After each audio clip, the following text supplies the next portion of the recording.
এই জিনিসটা প্রত্যেকের সঙ্গে হয়, প্রত্যেকের প্রবলেম এটা, আর আমরা বুঝে উঠতে পারি না কি করব। আমার সঙ্গে ঠিক সেটাই ঘটেছে। হ্যালো বন্ধুরা, আমি লিপি চলে এলাম একটা নতুন ব্লগ নিয়ে। ভিডিওটা গত মঙ্গলবার মানে জুলাই মাসের 28 তারিখের। এই কদিন আমি একটাও ভিডিও করতে পারিনি, ভিডিও শ্যুটও করতে পারিনি, আর ভিডিও পোস্ট করার তো প্রশ্নই ওঠে না। কী প্রবলেমের মধ্যে ছিলাম সমস্ত কিছু তোমাদের সঙ্গে শেয়ার করব। তো চলো ভিডিওটা দেখতে থাকি। মেয়ে স্কুলে বেরোনোর পর থেকে মোটামুটি আমি ক্যামেরাটা অন করতে পারি মেয়েকে রেডি করে দেওয়ার তারপরেই তো তখন ক্যামেরাটা অন করেছি, দেখতেই পেলে মেয়ে স্কুলে বেরিয়ে গেল। এখানে দেখো আজকে সকালে রান্না হয়েছে মুগ ডাল হয়েছে চাল কুমড়ো দিয়ে, আর বেগুন ভাজা করেছে, এটা দিয়ে ওরা খেয়ে বেরিয়ে গেল। আর এখন বাকি কী রান্না হবে সেটা দেখি। আর ওর বাবা ইতিমধ্যে দেখো চলে এসেছে বাজার থেকে, মানে মেয়েকে স্কুলে দিয়ে মুদিখানার কিছু জিনিস আনার ছিল সেগুলো নিয়ে এসেছে। এর মধ্যে কিন্তু অনেকটা সময় পেরিয়ে গেছে। তারপর আমি এখন একটু চা খাচ্ছি। আজকাল আমাদের বাড়িতে মাঝে মাঝেই দুধ চা হচ্ছে। দুধ চাটা আমাদের বাড়ির তুলনামূলকভাবে কম হয়, কিন্তু আজকাল যে দুধটা নেওয়া হচ্ছে ঘোষের কাছ থেকে, ঘোষ কাকুর কাছ থেকে, সেখান থেকে দুধটা বেঁচে যাচ্ছে। আর সেটা দিয়েই মাঝে মাঝে আমাদের বাড়িতে দুধ চা হয় সকালবেলায়। আমার হাজব্যান্ড যদিও খায় না, আমি একটু খাই, আর দিদিরা রুটি রুটি দিয়ে খাই একটু আধটু। তো এখন দেখো বেশ কিছুটা বেলা বেড়ে গেছে, এইখানে বাইরেটা কীরকম মানে রোদ দিচ্ছে ঝকঝকে, গরম পড়েছে সেরকম, আর কিন্তু সঙ্গে সঙ্গে হাওয়াও দিচ্ছে, ভালো লাগছে, বেশ সুন্দর একটা মনোরম ওয়েদার। তো ভাবলাম যে এই ঘরটা ভীষণ নোংরা হয়ে রয়েছে, ঘরটা এলোমেলো হয়ে রয়েছে, তো ভাবলাম মোটামুটি একটু গুছিয়ে দিই। তো তার আগে একটু ব্যালকনিতে গিয়ে একটুখানি দাঁড়িয়ে হাওয়া খেয়ে নিলাম। ব্যালকনিতে দাঁড়িয়ে থাকতে ভালোই লাগে। আগে না এপাশ থেকে ওপাশের রাস্তাটা পুরো দেখা যেত, মানে ও পাশে বাড়িঘরগুলো দেখা যেত, কিন্তু এই ফ্লাইওভারটা হয়ে যাওয়ার পর থেকে কেমন একটা বদ্ধ বদ্ধ হয়ে গিয়েছে। তো এই যে এই ঘরটাতে দেখতেই পাচ্ছ, এই ঘরটা সব ওদের কাজের জিনিসপত্র থাকে, মানে ব্যবসার কাজের জিনিসপত্র রাখা থাকে, ফাইলপত্র টুকটাক। তো এই ফাইলপত্রতে আমি হাত লাগাবো না, এগুলো যেরকম আছে সেরকমই থাকবে, জাস্ট একটুখানি ঝেড়ে দেবো। আর এখানে যে জামা কাপড়গুলো রয়েছে এগুলোকে একটু গুছিয়ে দেবো। এগুলো হচ্ছে বাবাই বাজারে টাজারে যাওয়ার মতো টুকটাক এখানে সেখানে গেলে সেই জামা কাপড়গুলো পরে যায়, সেইগুলো এখানেই থাকে। তো বাবা বাড়িতে নেই, এখানে একটা দুটো পড়েছে, আর কিছু কিছু কাস্তে দিয়ে দেবো। এই পাশে যে জামাগুলো ঝুলছে ওগুলো কাস্তে দিয়ে দিতে হবে, কেচে আবার তুলে দেবো। যখন যেটা সময় পাই কেচে কুচে তুলে ফেলি, বাবা একটা দুটো পরে আবার এখানে ঝোলে এরকমই। তো এখানে মোটামুটি গুছিয়ে চলে এলাম নিচে, দেখতেই পেলে নিচে এসেছিলাম কোনো একটা প্রয়োজনে। ও আচ্ছা, বিড়ালের যে মিনির বাচ্চাটা মিনি খুঁজে পাচ্ছিল না। আসলে এটা বেশ কিছুদিন পুরনো ভিডিও, তো মনে পড়ছে না কী করতে গেছিলাম, তো বিড়ালের একটুখানি ভিডিও করে নিয়ে এসেছি। এবার দেখো চলে স্নান করা হয়ে গেছে আমার, স্নান করে এখন যাবো ঠাকুর ঘরে।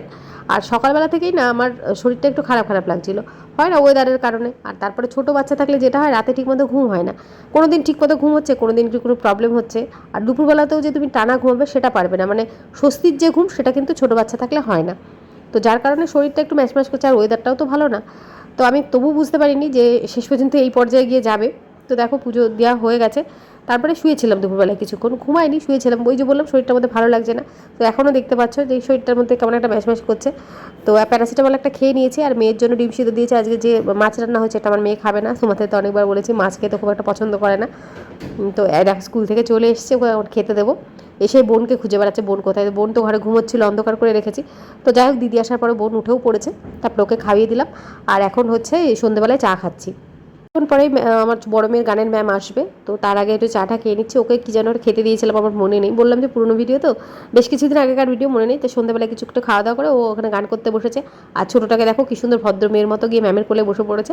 তো ম্যাম চলে গেছেন, আর এখন আমি ওকে একটু পড়তে বসাচ্ছি। সামনে যেহেতু পরীক্ষা, যখন সময় পাচ্ছি তখন একটু করে পড়ানোর চেষ্টা করছি, কারণ আগেকার মতো এরকম বসে টানা ধরে পড়ানোর সুযোগ তো এখন আর পাই না। ছোটোটা একদমই বসতে দেয় না, মানে বসলে পরে ওই যে বই খাতা ধরে টানবে, দিদিকে ধরে টানবে, মানে অস্থির করে তোলে। এইটুকু মানুষ এক জায়গাতে বসে থাকে, অথচ পড়াতে কিন্তু ডিস্টার্ব করাতে একদম পুরো এক্সপার্ট হয়ে গেছে।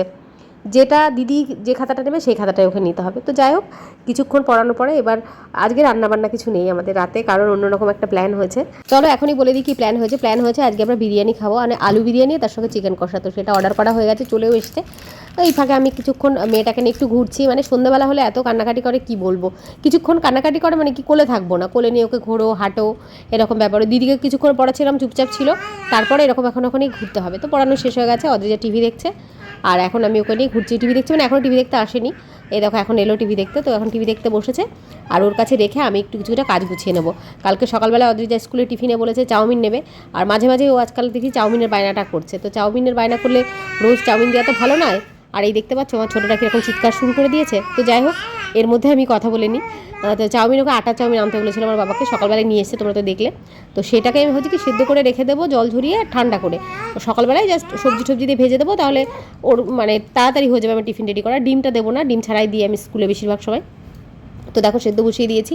আর ওই যে তোমাদের বললাম রান্নাবান্না তো কোনো ঝামেলা নেই। আর তার সঙ্গে আরেকটা কাজও করে রাখবো, সেটা হচ্ছে সকালবেলায় পিসি কিছু কুমড়ো শাক নিয়ে এসেছিলো। সকালবেলায় তোমাদের দেখালাম ওই কুমড়ো শাকগুলোর দিয়ে একটা মানে সবজির সমস্ত কিছু রেডি করে রাখবো, কুমড়ো শাকের সঙ্গে যে যে সবজিগুলো রাখবে। কারণ দিদি আজকাল সকালে আসতে একটু দেরি হয়ে যাচ্ছে। আর কী হচ্ছে, তাড়াহুড়োর মধ্যে রান্না হচ্ছে, দেখা যাচ্ছে কোনো দিন আমার মেয়ের মানে খেতে একটু দেরি হয়ে যাচ্ছে এই আর কি। তো সেই কারণে সবজিগুলো যদি রেডি করে রাখি তাহলে তাড়াতাড়ি হয়ে যাবে। এমনি ডাল রান্না করলে খুব একটা দেরি হয় না, ডাল ফটাফট হয়ে যায়, কিন্তু সবজি রেডি করে গুছিয়ে নিয়ে রান্না করতে একটু দেরি হয়ে যাচ্ছে। তো সেই কারণে আমি ভালো যে ওদের যে টিভি দেখছে ওখানে বসে খেলা করুক আর আমি এই সবজিগুলো রেডি করে রাখি।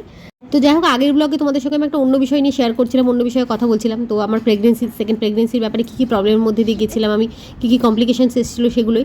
তো সেগুলো আর এই ভিডিওতে কথা বললাম না, আমি নেক্সট ভিডিওতে বা তার কোনো একটা পরের ভিডিওতে বাকি অংশটা বলবো যে কী আর কী হয়েছিল সেটা তোমাদের সঙ্গে শেয়ার করবো। তো দেখো আমার বড় মেয়েকে খাবার দিয়ে দিলাম। তো এখন খেতে বসেছে আর আমি ছোটো মেয়েটাকেও এই সময় খাইয়ে নেবো ঘরে বসে। কারণ এখানে যদি বসে খাওয়াতে বসি তাহলে দিদিটার খাওয়ার দিকেই বেশি নজর থাকবে। তো সেই কারণে ওইকে খাবারটা পুরো গুছিয়ে দিয়ে তারপরে আমি চলে যাচ্ছি। এখন টিভি দেখতে দেখতে খেয়ে নেবে আর আমি এখন গিয়ে আমার ছোটো মেয়ের খাবারটাকে মানে খাইয়ে দেবো এখন। আর এখানে দেখো সবজিগুলো সমস্ত কিছু গোছগাছ করে এখানে সামনেটাই রেখে দিচ্ছি, ফ্রিজার রাখছি না। এবার চলো বলি ভিডিও শুরুতে যে বিষয়টা নিয়ে কথা বলছিলাম সেটা নিয়ে, যে মাঝে মাঝে আমাদের মনে হয় না যে সমস্ত প্রবলেম বোধহয় আমাদের সঙ্গেই হচ্ছে। আমার এবার সেটাই মনে হয়েছে। দেখো আমি কদিন থেকে একদম পুরো ঠিকঠাক করে ভিডিওগুলো দিচ্ছিলাম, একদম টাইম মেনটেন করে, রোজ ভিডিও দিতে পারি না, তবে একদিন পর একদিন ভিডিওগুলো দিচ্ছিলাম। এর মধ্যে আবার হলো আমার শরীর খারাপ তো হলোই, তার সঙ্গে সঙ্গে আমার শরীর খারাপ ঠিক হতে হতেই ছোটো মেয়েটার শরীর খারাপ হলো, যার কারণে আমি কয়েকদিন ধরে একদম ভিডিও পোস্ট করা দূরে থাক, আমি ভিডিও শ্যুট পর্যন্ত করতে পারিনি। তো একরকম এনার্জি নিয়ে তো কাজ করছিলাম, আবার সেসব পুরো লন্ডভন্ড হয়ে গেল, আবার শুরু থেকে শুরু করতে হবে। তো ঠিক আছে, আমি আবার শুরু করব। তো প্রবলেম শুধু আমার একার নয়, প্রবলেম প্রত্যেকের থাকে, প্রত্যেকের সমস্ত প্রবলেমের ভেতর থেকেই কাজগুলো করে। এটা যখন প্রবলেমে পড়ি তখন মনে থাকে না, পরে প্রবলেম চলে যাওয়ার পর মনে হয় না এর থেকে বড় বড় প্রবলেম নিয়ে লোকেরা কাজ করে। তো এটা হচ্ছে পরের দিন মানে বুধবারের ভিডিও। সকালবেলা তো ওষুধ দিয়ে শুরু হলো, রাত্রেবেলায় বেশ শরীর খারাপ ছিল, মানে ভালো রকমের শরীর খারাপ ছিল, যার কারণে সকালবেলায় ওষুধ আনা হয়েছে। ওষুধ খেয়ে একটু ভালো লাগছে, মানে এতটা শরীর খারাপ ছিল যে সকালবেলা ওদের জায়গায় স্কুলেও পাঠাতে পারিনি। তো সেই কারণে স্নান করে ওখানে পড়তে বসেছে আর আমি তারপরে দুপুরবেলা কিছুক্ষণ শুয়েছিলাম, এটা দুপুরবেলার ভিডিও। তো হঠাৎ দেখি বৃষ্টি শুরু হয়েছে, তো সেটা একটুখানি ভিডিও করে নিয়েছি। তো আজকের ব্লগটা এই পর্যন্ত, এরপরে আর কিছু ভিডিও করা হয়নি। আমার ভিডিওটা ভালো লাগলে লাইক করে দিও, আর ইউটিউবে আমার জার্নিটাকে সুন্দর করতে তোমরা একটু আমার চ্যানেলটাকে সাবস্ক্রাইব করে দিও।